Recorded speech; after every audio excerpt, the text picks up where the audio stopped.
नमस्कार दोस्तों, एजुकेशन 24 में आपका स्वागत है। दोस्तों आज का वीडियो आप सभी के लिए बहुत ही खास होने वाला है, क्योंकि आज के इस वीडियो में मैं आपको बीए फर्स्ट ईयर के फर्स्ट सेमेस्टर में आपका जो सब्जेक्ट है पॉलिटिकल साइंस यानी कि राजनीति विज्ञान, उसके अंदर कौन कौन से क्वेश्चन आने वाले हैं इस वीडियो के अंदर मैं आपको आने वाले क्वेश्चन के बारे में बताऊँगा। सो आप इस वीडियो को पूरा अंत तक जरूर देखिएगा ताकि आपको आने वाले क्वेश्चन के बारे में अच्छे से पता चल सके।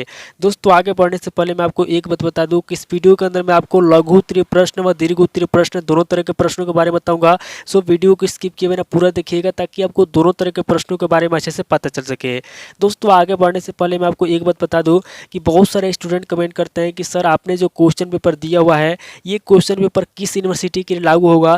तो दोस्तों मैं आपको बता दूं कि मैं आपको जो भी क्वेश्चन पेपर देता हूँ, चाहे किसी भी वीडियो के अंदर मैंने आपको जो भी क्वेश्चन बताया हुआ है, ये क्वेश्चन दोस्तों आप चाहे किसी भी यूनिवर्सिटी से हो, जिस भी यूनिवर्सिटी से हो आप, ये क्वेश्चन सभी यूनिवर्सिटी में लागू होता है। यानी कि मैं जो भी क्वेश्चन पेपर आपको देता हूँ ये क्वेश्चन दोस्तों सभी यूनिवर्सिटी के लिए लागू होता है और सभी यूनिवर्सिटी का मिला करके मैं आपको देता हूं। तो आप चाहे जिस भी यूनिवर्सिटी से हो, जिस भी कॉलेज से हो, ये क्वेश्चन दोस्तों आपके लिए है और आपके कॉलेज के अंदर जो भी पेपर होंगे उसके अंदर क्वेश्चन आएगा ही आएगा। इसमें से दोस्तों मैं 100% तो नहीं बोल सकता, 90% भी नहीं बोल सकता, लेकिन इसमें से 50 या 60% या 70% तक दोस्तों क्वेश्चन आते हैं। तो मैं आपको जो भी क्वेश्चन पेपर देता हूँ सभी यूनिवर्सिटी के लिए देता हूँ।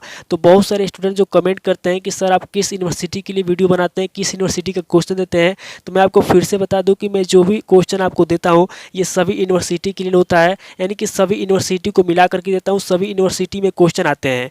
तो दोस्तों आपको क्या करना है कि मैं आपको जो भी क्वेश्चन बताऊंगा, लघु उत्तरीय प्रश्न चाहे दीर्घ उत्तरीय प्रश्न, इन क्वेश्चन को नोट करना है। उसके बाद से आपके पास चाहे सीरीज हो या कॉपी हो, किताब हो, जो भी आपको उसमें से मिला करके याद करना है, क्योंकि जो भी क्वेश्चन है सभी क्वेश्चन मैं आपको इंपॉर्टेंट क्वेश्चन बताता हूं ताकि आपके एग्जाम में सभी क्वेश्चन आए और आपको अच्छा खासा नंबर मिल जाए। तो दोस्तों बिना किसी देरी के शुरू करते हैं और सबसे पहले लघु उत्तरीय प्रश्नों के बारे में जानते हैं। तो यहाँ पे दोस्तों लघु उत्तरीय प्रश्नों में पहले प्रश्न की बात की जाए तो यहाँ पे आपका पहला प्रश्न दिया हुआ है, मनु द्वारा प्रतिपादित दंड सिद्धांत का विश्लेषण कीजिए। पहला क्वेश्चन कह रहा है जो मनु द्वारा प्रतिपादित दंड सिद्धांत है, यहाँ पे आपको मनु द्वारा प्रतिपादित दंड सिद्धांत का विश्लेषण करना है। अब अगले क्वेश्चन की बात की जाए तो यहाँ पे आपका दूसरा क्वेश्चन दिया हुआ है, 1885 से 1905 ईस्वी तक भारतीय राष्ट्रीय कांग्रेस के कार्यक्रमों का वर्णन कीजिए। दूसरा क्वेश्चन कह रहा है कि 1885 ईस्वी से लेकर 1905 ईस्वी के बीच में जो भारतीय राष्ट्रीय कांग्रेस के कार्यक्रम हुए थे, यहाँ पे आपको भारतीय राष्ट्रीय कांग्रेस के कार्यक्रमों का वर्णन करना है। यानी कि 1885 से लेकर 1905 ईस्वी के बीच में जो भी कार्यक्रम हुए थे भारतीय राष्ट्रीय कांग्रेस के, यहाँ पे आपको भारतीय राष्ट्रीय कांग्रेस के कार्यक्रमों का वर्णन करना है। अब अगले क्वेश्चन की बात की जाए तो यहाँ पे आपका तीसरा क्वेश्चन दिया हुआ है, भारतीय राष्ट्रीय कांग्रेस की स्थापना तथा उसके उद्देश्यों की विवेचना कीजिए। तीसरा क्वेश्चन कह रहा है जो भारतीय राष्ट्रीय कांग्रेस है, यहाँ पे आपको भारतीय राष्ट्रीय कांग्रेस की स्थापना के बारे में बताना है और उसके उद्देश्यों की विवेचना करना है। अब अगले क्वेश्चन की बात की जाए तो यहाँ पे आपका चौथा क्वेश्चन दिया हुआ है, भारतीय स्वतंत्रता अधिनियम 1947 की प्रमुख धाराएं क्या है। चौथा क्वेश्चन कह रहा है जो भारतीय स्वतंत्रता अधिनियम 1947 है, यहाँ पे आपको भारतीय स्वतंत्रता अधिनियम 1947 की प्रमुख धाराओं के बारे में बताना है। अब अगले क्वेश्चन की बात की जाए तो यहाँ पे आपका पांचवा क्वेश्चन दिया हुआ है, नागरिकता के अर्थ को स्पष्ट कीजिए। पांचवा क्वेश्चन कह रहा है जो नागरिकता के अर्थ है, यहाँ पे आपको नागरिकता के अर्थ को स्पष्ट करना है। अब अगले क्वेश्चन की बात की जाए तो यहाँ पे आपका छठा क्वेश्चन दिया हुआ है, मौलिक अधिकारों का अर्थ समझाइए तथा इनका महत्व बताइए। छठा क्वेश्चन कह रहा है जो मौलिक अधिकार हैं, यहाँ पे आपको सबसे पहले मौलिक अधिकारों का अर्थ समझाना है, उसके बाद आगे आपको मौलिक अधिकारों का महत्व बताना है। अब अगले क्वेश्चन की बात की जाए तो यहाँ पे आपका सातवां क्वेश्चन दिया हुआ है, भारतीय संविधान में मूल कर्तव्यों की संक्षिप्त विवेचना कीजिए। सातवां क्वेश्चन कह रहा है जो भारतीय संविधान में मूल कर्तव्य हैं, यहाँ पे आपको भारतीय संविधान में मूल कर्तव्यों की संक्षिप्त विवेचना करना है। अब अगले क्वेश्चन की बात की जाए तो यहाँ पे आपका आठवां क्वेश्चन दिया हुआ है, शोषण के विरुद्ध अधिकार अनुच्छेद 23 और 24 का वर्णन कीजिए। आठवां क्वेश्चन कह रहा है जो शोषण के विरुद्ध अधिकार अनुच्छेद 23 और 24 है, यहाँ पे आपको शोषण के विरुद्ध अधिकार अनुच्छेद 23 और 24 का वर्णन करना है।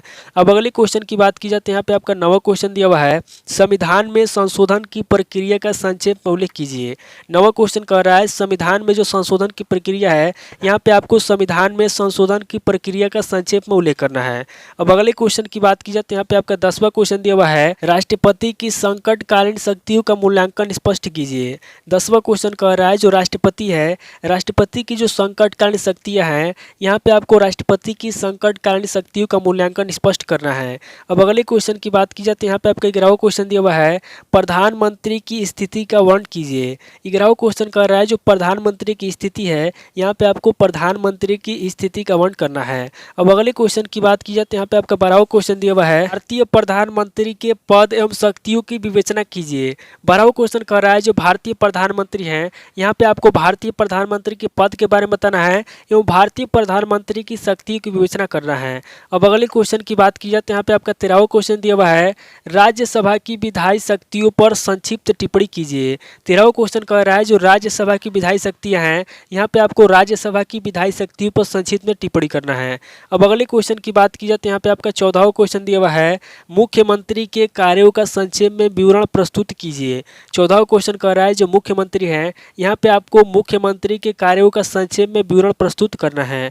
अब अगले क्वेश्चन की बात की जाए तो यहाँ पे आपका 15वां क्वेश्चन दिया हुआ है, उच्चतम न्यायालय भारतीय संविधान का संरक्षक है, व्याख्या कीजिए। 15वां क्वेश्चन कह रहा है जो उच्चतम न्यायालय है, उच्चतम न्यायालय भारतीय संविधान का संरक्षक है, इसकी आपको व्याख्या करना है। अब अगले क्वेश्चन की बात की जाए तो यहाँ पे आपका 16वां क्वेश्चन दिया हुआ है, फौजदारी न्यायालय पर संक्षिप्त टिप्पणी लिखिए। 16वां क्वेश्चन कह रहा है जो फौजदारी न्यायालय है, यहाँ पे आपको फौजदारी न्यायालय पे संक्षिप्त में टिप्पणी लिखना है। अब अगले क्वेश्चन की बात की जाए तो यहाँ पे आपका 17वां क्वेश्चन दिया हुआ है, मुख्य निर्वाचन आयुक्त की नियुक्ति तथा कार्यों को स्पष्ट कीजिए। 17वां क्वेश्चन कह रहा है जो मुख्य निर्वाचन आयुक्त है, यहाँ पे आपको मुख्य निर्वाचन आयुक्त की नियुक्ति के बारे में बताना है तथा उसके कार्यों को स्पष्ट करना है। अब अगले क्वेश्चन की बात की जाए तो यहाँ पे आपका लास्ट क्वेश्चन दिया हुआ है, यानी कि लघु उत्तरीय प्रश्न का 18वां क्वेश्चन दिया हुआ है, उच्च न्यायालय के क्षेत्राधिकार को बताइए। 18वां क्वेश्चन कह रहा है जो उच्च न्यायालय है, यहाँ पे आपको उच्च न्यायालय के क्षेत्राधिकार को बताना है। दोस्तों ये टोटल आपके 18 क्वेश्चन हो गए जो कि आपके लघु उत्तरीय प्रश्न में पूछेंगे। अब दोस्तों आगे हम लोग दीर्घ उत्तरीय प्रश्नों के बारे में जानेंगे। तो यहाँ पे दोस्तों दीर्घ उत्तरीय प्रश्नों में पहले प्रश्न की बात की जाए तो यहाँ पे आपका पहला प्रश्न दिया हुआ है, राजधर्म के महत्व एवं राजा के कर्तव्यों का उल्लेख कीजिए। पहला क्वेश्चन कह रहा है जो राजधर्म है, यहाँ पे आपको राजधर्म के महत्व के बारे में बताना है एवं राजा के कर्तव्यों का उल्लेख करना है। अब अगले क्वेश्चन की बात की जाए तो यहाँ पे आपका दूसरा क्वेश्चन दिया हुआ है, असहयोग आंदोलन के कारणों एवं परिणामों की विवेचना कीजिए। दूसरा क्वेश्चन कह रहा है जो असहयोग आंदोलन है, यहाँ पे आपको असहयोग आंदोलन के कारणों के बारे में बताना है और उसके परिणामों की विवेचना करना है। अब अगले क्वेश्चन की बात की जाए तो यहाँ पे आपका तीसरा क्वेश्चन दिया हुआ है, मार्ले मिंटो के भारतीय परिषद अधिनियम 1909 की विवेचना कीजिए। तीसरा क्वेश्चन कह रहा है जो मार्ले मिंटो के भारतीय परिषद अधिनियम 1909 है, यहाँ पे आपको मार्ले मिंटो के भारतीय परिषद अधिनियम 1909 की विवेचना करना है। अब अगले क्वेश्चन की बात की जाए तो यहाँ पे आपका चौथा क्वेश्चन दिया हुआ है, संविधान द्वारा प्रदत्त स्वतंत्रता के अधिकार की विवेचना कीजिए। चौथा क्वेश्चन कह रहा है संविधान द्वारा प्रदत्त जो स्वतंत्रता के अधिकार है, यहाँ पे आपको स्वतंत्रता के अधिकार की विवेचना करना है।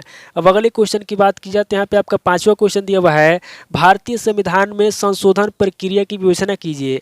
पांचवा क्वेश्चन कह रहा है जो भारतीय संविधान में संशोधन की प्रक्रिया है, यहाँ पे आपको भारतीय संविधान में संशोधन प्रक्रिया की विवेचना करना है।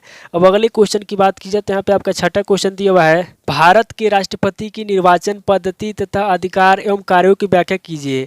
छठा क्वेश्चन कह रहा है जो भारत के राष्ट्रपति हैं, यहाँ पे आपको भारत के राष्ट्रपति की निर्वाचन पद्धति के बारे में बताना है तथा उनके अधिकारों एवं कार्यों की व्याख्या करना है।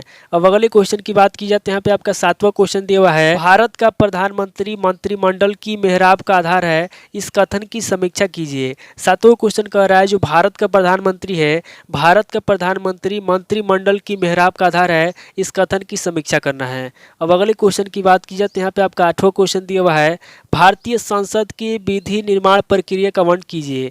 आठवां क्वेश्चन कह रहा है जो भारतीय संसद के विधि निर्माण प्रक्रिया है, यहाँ पे आपको भारतीय संसद के विधि निर्माण प्रक्रिया का वर्णन करना है। अब अगले क्वेश्चन की बात की जाए तो यहाँ पे आपका नवा क्वेश्चन दिया हुआ है, विधान परिषद की रचना एवं कार्यों की विवेचना कीजिए। नवा क्वेश्चन कह रहा है जो विधान परिषद है, यहाँ पे आपको विधान परिषद की रचना के बारे में बताना है एवं उसके कार्यों की विवेचना करना है। अब अगले क्वेश्चन की बात की जाए तो यहाँ पे आपका लास्ट क्वेश्चन दिया हुआ है, यानी कि दीर्घ उत्तरीय प्रश्न का 10वां क्वेश्चन दिया हुआ है, उच्च न्यायालय के संगठन व कार्यों का परीक्षण कीजिए। 10वां क्वेश्चन कह रहा है जो उच्च न्यायालय है, यहाँ पे आपको उच्च न्यायालय के संगठन के बारे में बताना है व उसके कार्यों का परीक्षण करना है। दोस्तों टोटल आपके 10 क्वेश्चन हो गए जो कि आपके दीर्घ उत्तरीय प्रश्न में पूछेंगे। तो दोस्तों इस वीडियो के अंदर मैंने आपको लघु उत्तरीय प्रश्न व दीर्घ उत्तरीय प्रश्न दोनों तरह के प्रश्नों के बारे में बता दिया। आप इन दोनों तरह के प्रश्नों को नोट कर लीजिए और किसी किताब से सीरीज से मिला करके याद कर लीजिए। और दोस्तों मैंने आपको जो भी क्वेश्चन बताया है ये सभी क्वेश्चन सभी यूनिवर्सिटी में लागू होता है, इसलिए आप ये ना सोचें कि ये क्वेश्चन आपकी यूनिवर्सिटी में नहीं आएगा या फिर आएगा। दोस्तों ये सभी के लिए है, इसलिए आप इन सभी क्वेश्चन को नोट कर लीजिए और किसी किताब से सीरीज से मिलाकर के याद कर लीजिए। तो दोस्तों आज इस वीडियो को वहीं पे स्किप करता हूँ, मिलता है आपसे नेक्स्ट वीडियो में। अगर आपको वीडियो अच्छा लगा तो वीडियो को लाइक कीजिए, शेयर कीजिए और कमेंट करके बताइए कि आपको नेक्स्ट वीडियो किस टॉपिक के ऊपर चाहिए। थैंक यू दोस्तों।